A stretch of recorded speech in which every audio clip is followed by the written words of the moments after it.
अस्सलाम वालेकुम। क्या हाल चाल? उम्मीद करते हैं कि आप खैरियत से होंगे। हमारा दुआ है कि आप हमेशा खुश रहें, हंसते और मुस्कुराते रहें और इसी तरह हमें अपना प्यार दिखाते रहें। बिल्कुल जी, मेरा नाम मोहम्मद मैं यूसुफ। हूं तारिक महमूद। मैं हूँ खान साहब। तो आज हम जिस वीडियो पे रिएक्ट करने जा रहे हैं, वीडियो का टाइटल है the real truth about inequality in India, now all about it.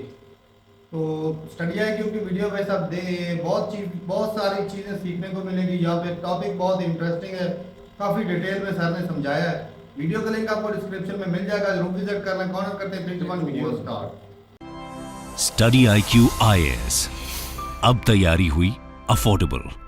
नमस्कार दोस्तों रिसेंटली आपने लोकसभा चुनाव प्रचार के दौरान और टीवी डिबेट्स पर काफी ज्यादा वेल्थ डिस्ट्रीब्यूशन को लेकर चर्चा सुनी होगी। स्पेशली कांग्रेस पार्टी के जो लीडर हैं सैम पिट्रोडा, उन्होंने जब से यहां पर अमेरिका में जो एग्जाम्पल लिया है इनहेरिटेंस टैक्स का, उसके बाद से काफी चर्चा हो रही है। और आप में से कई लोग पूछना चाह रहे थे कि सर एग्जैक्टली भारत में इनइक्वालिटी कितनी है, इसको मेजर कैसे कर सकते हैं, क्या कोई लेटेस्ट रिपोर्ट है? तो उसी को आधार बनाते हुए मैं ये वीडियो बना रहा हूं, ताकि आपको अच्छे से समझा सकूं कि आखिरकार सच्चाई क्या है, इनइक्वालिटी भारत में कितना है एग्जैक्टली, हम इसको कैसे देख सकते हैं। वेल्थ इनइक्वालिटी कितना है, मतलब लोगों के पास जो जायदाद है, संपत्ति है, उनमें से टॉप 1% के पास कितना है, टॉप 10% के पास कितना है, वो सारी जो कंपैरेटिव स्टडी है, स्पेशली अलग अलग देशों के साथ, चाइना के साथ कंपेयर करके, वो सब कुछ मैं आपको डिटेल से बताने वाला हूं। आपको बहुत कुछ जानने को मिलेगा इस वीडियो के माध्यम से। चलिए आगे बढ़ते हैं, लेकिन उससे पहले आप सभी को यह भी बता दूं, आप में से जो भी लोग यूपीएससी की प्रिपरेशन कर रहे हैं, आप हमारे जो अभी नए जीएस फाउंडेशन बैच का लॉन्च हुआ है उसको ज्वाइन कर सकते हैं, क्योंकि ये जो बैचेस हैं दोस्तों, इसमें आपको पूरी तैयारी कराई जाती है। जैसे प्रीलिम्स, मेंस, इंटरव्यू, सब कुछ आपको मिलता है। 18 बुक्स मिलते हैं, पर्सनल मेंटरशिप आपको इसके अंदर मिलती है, मतलब एक पर्सनल मेंटर अलॉट किया जाता है, ताकि कभी भी कोई भी डाउट हो इस पूरे कोर्स के दौरान आप उनसे पूछ सकेंगे। बस आपको हमारे वेबसाइट ऐप पर जाना है, या फिर कमेंट सेक्शन में लिंक और यूज करना है कोड अंकित लाइव। ये कोड इस्तेमाल करके आप मैक्सिमम डिस्काउंट हमारे किसी भी बैचेस में, किसी भी कोर्स में ले पाएंगे। और इसके अलावा अगर आप एमसीक्यूज अटेम्प्ट करना चाहते हैं तो मेरे इंस्टा पेज पर जाइए, वहां पर स्टोरीज में जितने भी एमसीक्यूज हैं उसको भी आप अटेम्प्ट कर सकते हैं। चलिए शुरुआत करते हैं और सबसे पहले ये देखते हैं कि एग्जैक्टली हो क्या रहा है। जैसा कि मैं आपको स्टार्टिंग में भी बता रहा था कि सैम पिट्रोडा, कांग्रेस पार्टी के जो लीडर हैं, उनकी तरफ से रीडिस्ट्रीब्यूशन ऑफ वेल्थ को लेकर कुछ बयान दिया गया। उन्होंने स्पेशली अमेरिका के अंदर जो इनहेरिटेंस टैक्स है उसको लेकर एग्जांपल दे दिया, और उसको लेकर ऑलरेडी मैंने वीडियोस बनाए हुए हैं। लेकिन यहां पर हमें समझना है इनइक्वालिटी के बारे में। तो बेसिकली मैं यहां पर एक रिपोर्ट के बारे में चर्चा करूंगा। वर्ल्ड इनइक्वालिटी लैब के द्वारा जो रिपोर्ट आई थी अभी इसी साल मार्च के महीने की बात है, पिछले महीने की बात है। तो हमारे लिए ये रिपोर्ट काफी इंटरेस्टिंग हो जाती है। और इस रिपोर्ट का टाइटल क्या था? Income and wealth inequality in India 1922 से लेकर 2023 तक, the rise of the billionaire raj, ये इसका नाम था। और इसके जो ऑथर्स हैं उन्होंने क्या किया, जो अलग अलग डेटास हैं उसको कंबाइन कर दिया। जैसे नेशनल इनकम अकाउंट्स का डेटा हो गया, वेल्थ एग्रीगेट हो गया, टैक्स से रिलेटेड जो डेटा हो गए, रिच लोगों की जो सूची होती है, लिस्ट होती है, वो डेटा, जो इनकम को लेकर सर्वेस कराए गए हैं, कंजम्पशन को लेकर, वेल्थ को लेकर जो सर्वेस कराए गए हैं, उन सबका यहां पर डेटा कलेक्ट किया और उसको कंबाइन कर दिया। और उसके हिसाब से हमें बताया कि आखिरकार भारत में इनइक्वालिटी कितनी है। तो देखो, जब हम इनइक्वालिटी की बात करते हैं तो आप इसको दो तरीके से देख सकते हो।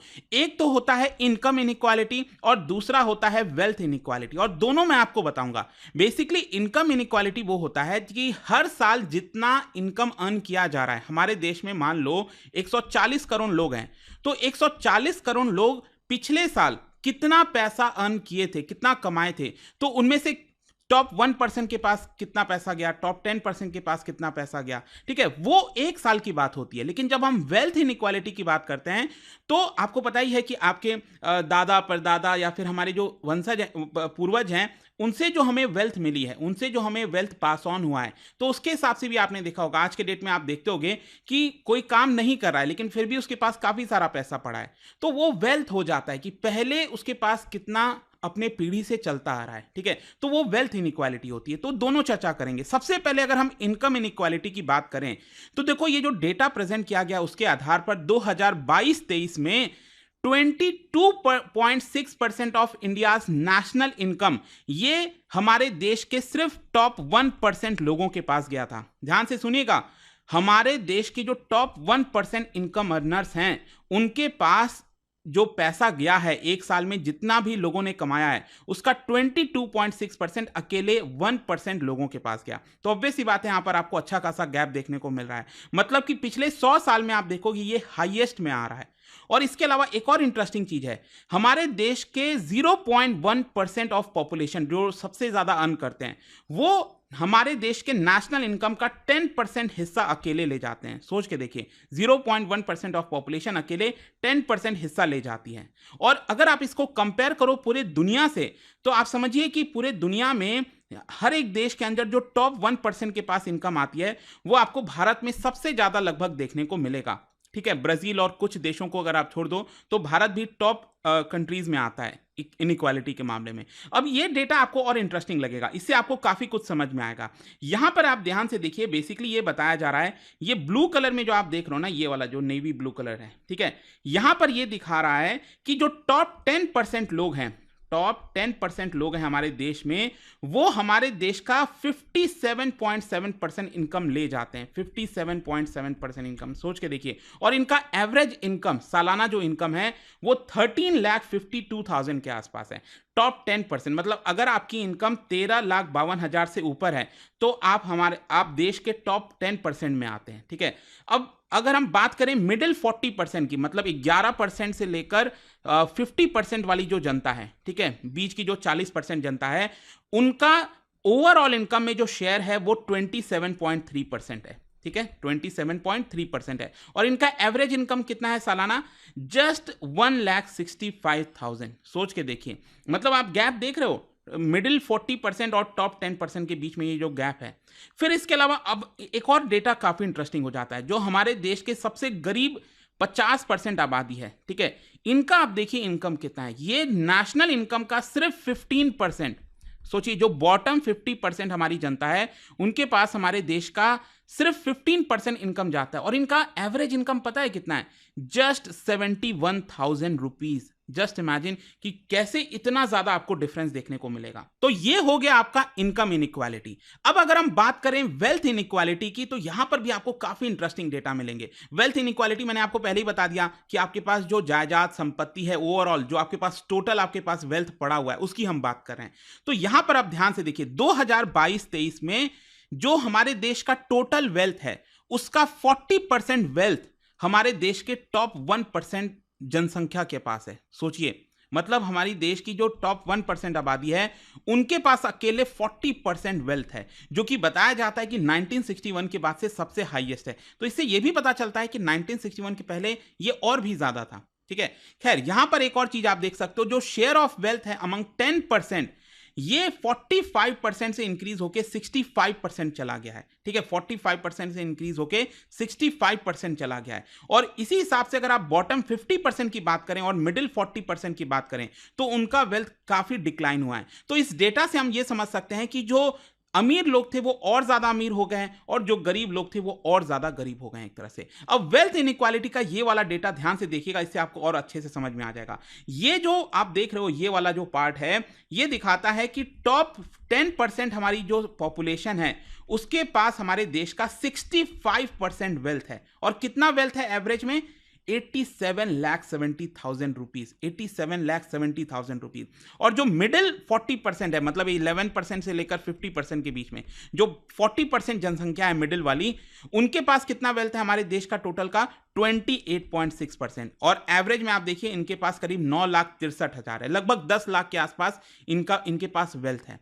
और वहीं बॉटम 50%, सबसे गरीब जनता यहीं पर है, बॉटम 50% आप देखिए, इनके पास सिर्फ 6.4% ही वेल्थ है हमारे देश का।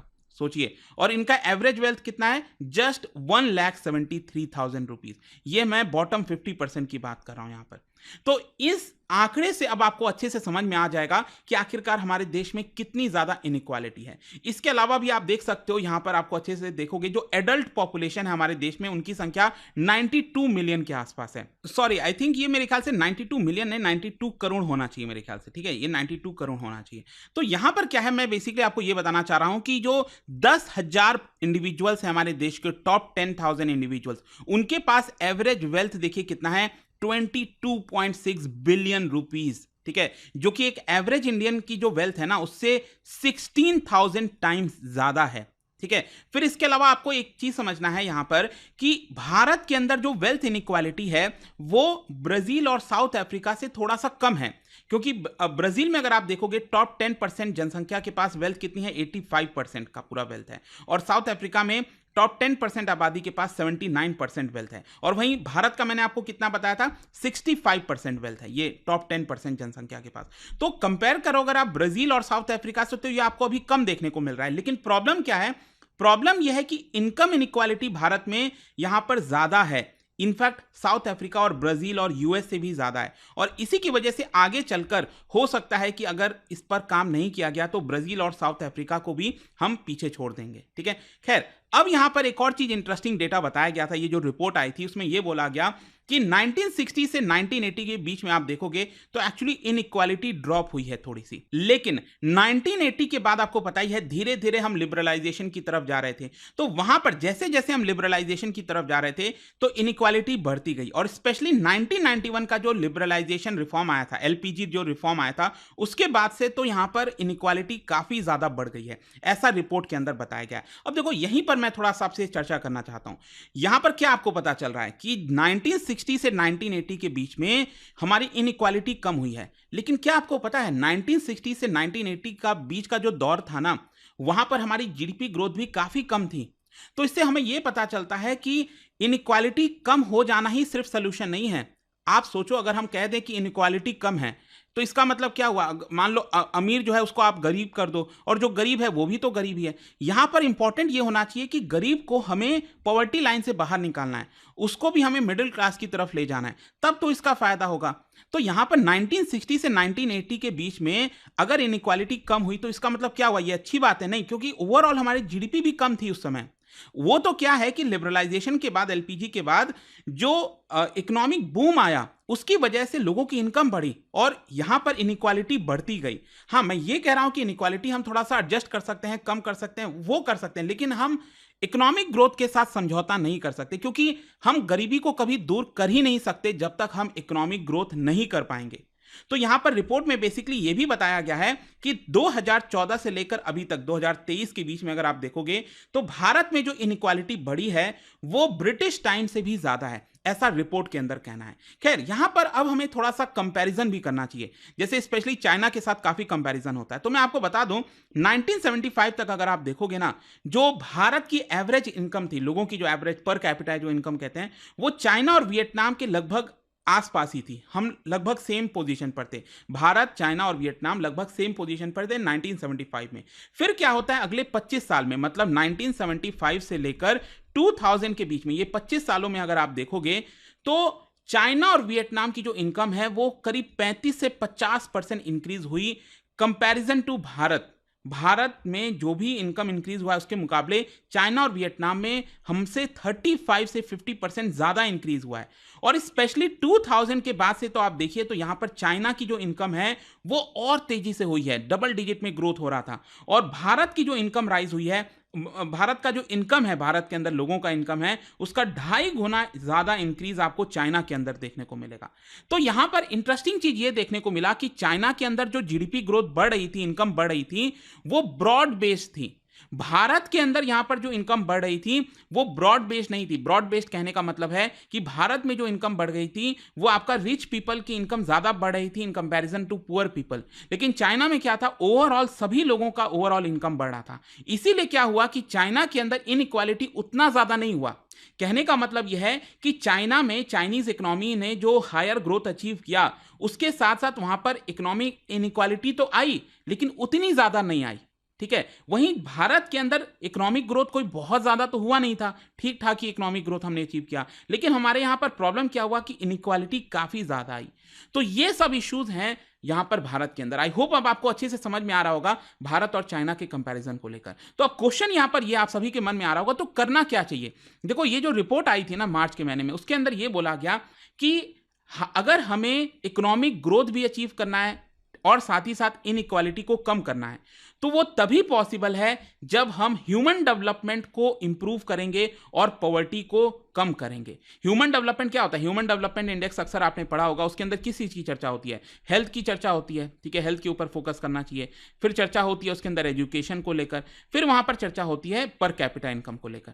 तो हमें HDI ओवरऑल इसके ऊपर फोकस करना चाहिए और पॉवर्टी को रिड्यूस करने की कोशिश करनी चाहिए। और यही चीज चाइना और वियतनाम ने किया था कि जब वो GDP को अचीव कर रहे थे, साथ ही साथ वो ह्यूमन डेवलपमेंट पर भी फोकस कर रहे थे। लेकिन भारत में हमने क्या किया? हमने ह्यूमन डेवलपमेंट पर शायद उतना फोकस नहीं किया। आप सोच के देखो ना, राइट टू एजुकेशन वगैरह की जब हम बात करते हैं, कितना लेट आया है ये चीज। अटल बिहारी वाजपेयी जी के समय यहाँ पर जो फ्री एजुकेशन है 6th क्लास तक, वो लाया गया। फाइनली 2010 में जाकर जो राइट टू एजुकेशन है वो बिल पास होता है। सॉरी, मैंने 1 से 6th क्लास तक बोल दिया, 6 नहीं 8th क्लास तक।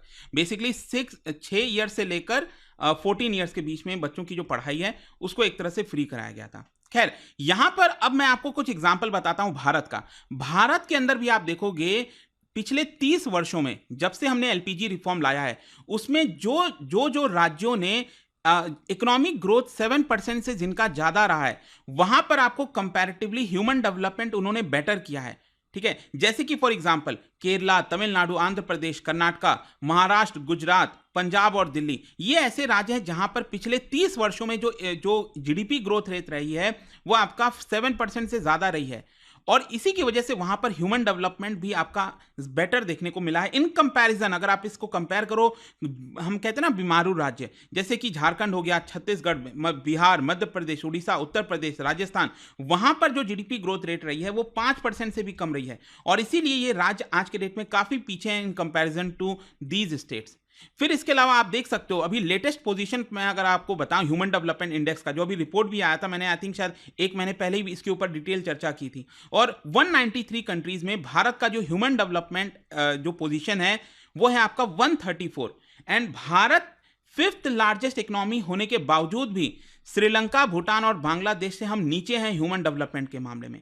तो ओवरऑल इससे क्या समझ में आता है? समझ में ये आता है कि देखो, हम इकोनॉमिक ग्रोथ हमें अचीव करना है, वो तो अच्छी बात है, लेकिन कहीं ना कहीं सरकार को जो ह्यूमन डेवलपमेंट वाली चीजें हैं, हेल्थ हो गया, एजुकेशन हो गया, उसके ऊपर फोकस करना चाहिए। और साथ ही साथ गरीबी को थोड़ा सा और कैसे कम कर सकें वो हमें फोकस करना चाहिए।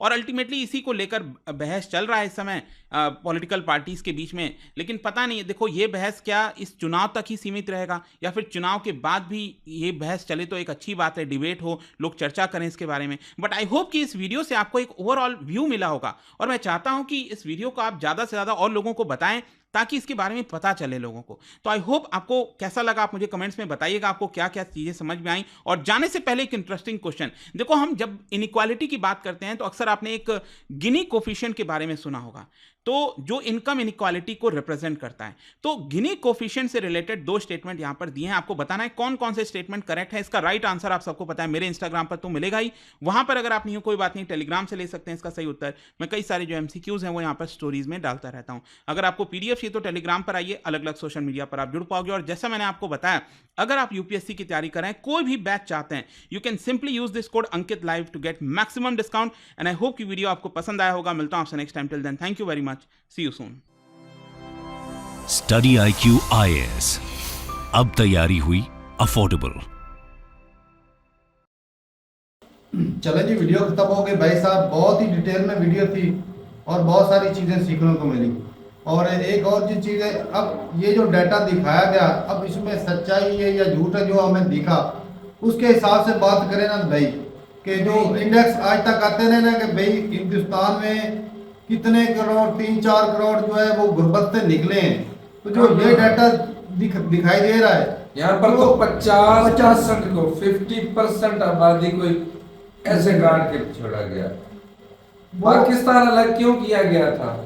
पाकिस्तान में हालांकि दो कौमी नजरिए को आगे रखा जाता है, वो दौलत की गैर मुनसिफाना तकसीम के लिए काटा गया था। बड़े बड़े जागीरदारों ने कहा था हम अपनी दौलत जो है वो गरीबों में नहीं बंटने देंगे। हजारों लोगों के साथ एक आज भी वो है, ये 3-4 खानदान जो हम पर रूल कर रहे हैं और सारी दौलत आज भी उनके पास ही है। इंडिया में भी ऐसे। और मैं कहता हूँ गुर्बत कैसे खत्म होगी भाई साहब, जब इंडिया में इस वक्त जो है वो बेरोजगारी टॉप पे चल रही है। पैसा जब रहेगा ही चंद लोगों के पास है, पैसा सर्कुलेट ही नहीं करेगा तो गरीबी कैसे दूर होगी भाई साहब? बताया जरा। बेरोजगारी टॉप पर है। तो बेरोजगारी इसलिए टॉप जब पर है ना। बेरोजगारी होगी तो फिर गुर्बत निकलेगी कैसे? मुझे तो ये समझ नहीं सवाल ही नहीं आती। पैदा होता। सारा पैसे तो टॉप 10 लोगों के पास भाई है। साहब अब सवाल भाइयों को ही नहीं दिख पैदा रहा है कि होता। भाई साहब हमारी 7% ग्रोथ हो रही है, ये हो रही वो हो रही, तो वो अमीरों की हो रही गरीबों है। की कहाँ से हो रही है गरीब उसमें? से गरीब होता जा रहा है, अमीर से अमीर होता जा रहा है। मैं एक देखी थी, एक खतरे की वीडियो देखी थी जिसमें जो टॉप 10% है ना वो अमीर हुए, मजीद ऊपर जा रहे हैं ना पैसा भाई। पैसा और ही जो है। गरीब थे वो और गरीब हुए। सेम टू सेम पाकिस्तान वाली है। पाकिस्तान वाली पोजीशन ही चल रही है। वो इसलिए कि भाई उनकी सैलरी जो है, वेजेस जो है वो बढ़ी नहीं, लेकिन महंगाई जो है वो बढ़ बढ़ गई। गई। पाकिस्तान में हालत यही है। इस मामले में आके आप ना खुद को पाकिस्तान से कंपेयर मत करना कि भाई अपना देखो, ये करो वो अपना करो। देखो, अपना क्या देखो, महंगाई अपने फेलियर को बढ़ गई है। छुपाने के लिए आटे की लाइनें तो पाकिस्तान की दिखाई जाती हैं। हाँ, ये भी बात है। अपने फेलियर को छुपाने के लिए लाइनें तो आटे वाली पाकिस्तान की दिखाई जाती हाँ, हैं। और खुद 80 करोड़ को आटा देते हैं। हाँ। उधर गुर्बत ज्यादा है पाकिस्तान से। 80 करोड़ उससे गुर्बत कहाँ दूर हुई प्यारे भाई लोगों?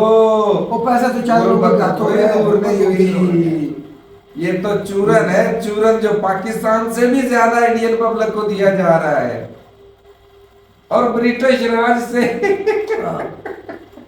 बढ़कर भाई इतना अगले दिन जोरों मोदी से साहब- नहीं मोदी लूटा। साहब का एक बयान आया हमारे है। खुद के अपने अमीरों ने लूटा है। मोदी साहब का एक बयान काफी वायरल हो रहा है कि मनमोहन सिंह जो है उनकी सरकार ये चाहती थी कि आपके मंगलसूत्र छीन के मुसलमानों को, भाई कितनों के छीन के मुसलमानों को दिए मंगलसूत्र? किसी को दिए हैं? निकल हम बताएं, मनमोहन मैं तो सिंह कहता हूँ मंगलसूत्र तो जो 50% उनके तो मंगलसूत्र छीन रहे, ऊपर वाले 10% जो है अमीर लोग, अभी लोग अमीर लोग की छीन रहे हैं, ये हिंदू मुसलमान मुस्लिम कौन का है? तो फड्डा है ही मुसलमानों नहीं। ये तो भाई साहब ऊपर वाले छीन रहे हैं, नीचे वाले नहीं, क्योंकि भाई साहब आपका पैसा सारा उनके पास जा रहा है। जी, टॉप 10 लोगों के पास ये है। हकीकत है भाई, लेकिन हम और वो हमारी आज तरह- से नहीं है। एक छोटी सी मिसाल है वो भाई। पुरखों से इस तरह आ रहा है भाई, अगले दौलत की दिन- गैर मुनसिफाना तकसीम। हिंदुस्तान के ये जो 10% है ना, हाँ। ये पता है कौन होंगे? जो अपर क्लास के जो हिंदू है ना, बिल्कुल वो बिल्कुल वाले। वही है बिल्कुल। वो उनके पास ज्यादा दौलत है जी। अपर क्लास के पास, क्योंकि भाई शुरुआत से अपर क्लास को क्या जी एजुकेशन के सिर्फ राइट से उनका ही था। 3000 साल तक वो देखिए मैंने एक वीडियो जिसमें बोला गया कि दिव्य 3000 के तक। साथ बता रहे थे कि सिर्फ उन्हीं को राइट ही उन्हीं को था कि वो तालीम हासिल कर सकते हैं। दूसरी जाति के लोग जो है वो तालीम ही हासिल नहीं कर सकते। उनको तो फिर कार- साफ है भाई दौलत उन्हीं के पास ही उनको रहनी तलीम थी। से दूर रखा, जिदाल से गुर्बत दूर में- रखा, वो जी। छोटे मोटे गंदे काम करने। भाई अपने तो काम काम नहीं करवाते रखा थे है ना। उनसे, ऐसे ही समझ लो ना कि जानवर बनाकर रखा हुआ था, नौकर रखे हुए अपने थे, काम सारा करवाने काम के उनसे लिए। हाँ जी, तो यही है। अच्छा, एक और चीज है, मैं अगले दिन एक देख रहा था, एक पोस्ट देख रहा था, कांग्रेस ने बोला जी हम 400 जो है ना रुपए मजदूर की दिहाड़ी फिक्स करेंगे। मेरे ख्याल में 400 रुपए पर डे। हाँ जी। अब बहुत ज्यादा अंदाजा कम है। लगाओ इससे कम रेट चल रहा होगा फिर उधर। ज़ाहिर है फिर ये तो उन्होंने क्योंकि अपनी तरफ से तो उन्होंने बढ़ाकर फिक्स की होगी ना, कम तो नहीं। हमें तो मैं देख के भाई 800 900 के करीब नहीं है पर डे, वहाँ जो एक आम मजदूर है। 1100 रुपए। फिर ये 400 क्यों फिक्स कर रहे हैं? वो तो इसका भाई क्या मतलब है? मतलब निजाम खराब ही वो होना एक है दिन इसका। वो एक और वीडियो देखी थी, उसमें भाई लड़की बोल रही थी कि मैं 7000 पे 12 घंटे काम करती हूँ महीना। महीना 7,000 रुपए। ये तो हाँ, सुनो ऐसी मेरी बात हजार है। रुपए होता तो वो 30,000 रुपए पर मंथ सैलरी कमा रही होती। अगर 1000 रुपए होती पर डे की, वो 7000 महीना की मैं सरकार है। वही है तो फिर वो तो 400 वाला सही राहुल जी कह रहे हैं। तो हमारे यहाँ नहीं प्राइवेट टीचर को 7-8 हजार रुपया देता है वो तो गलत चीज है ना भाई। सरकार फिक्स करती है चीजें। अब सरकार ने जी रोटी फिक्स की है 16 रुपए की, लेकिन अभी 20 रुपए की मिल रही है। यहाँ पे ऐसा चीज होती है कि जो सरकार कहती है उससे लोग ज्यादा देते हैं, लेकिन इंडिया में वो सिस्टम नहीं है, वो कम देते हैं भाई। अब देख लें, मैं तो ये इनइक्वालिटी जो है ना, ये ऐसे ही सही की जा सकती है कि सरकार जो है भाई वेजेस जो है वो बढ़ाए। बिल्कुल। जब वेजेस बढ़ेंगी तो भाई उनका लाइफ स्टाइल जो है ऑटोमेटिक बेहतर होगा। अब वेजेस उनकी कम है मिडिल क्लास और जो तो महंगाई है वो बढ़ी हुई है। अब वो गरीब रहेगा ना। वो गरीब ही रहना भाई साहब। अब 7000 रुपए से आप अंदाजा लगाओ, और जो 50% कितनी 12,000 थी, भाई 13,000। साहब 7,000 रुपए तो मैं कहता हूँ सिर्फ आपकी जो व्हीकल है ना, मोटरसाइकिल, उसका पेट्रोल खर्च हो जाता खर्च हो है जाता है। एक मंथ में ये आने तो- जाने के और लिए। एक ना भाई तो छोटी है सवाल। छोटी सी मैं आप लोगों को मिसाल दूंगा, और ये हर बंदे पे इफेक्ट होती है।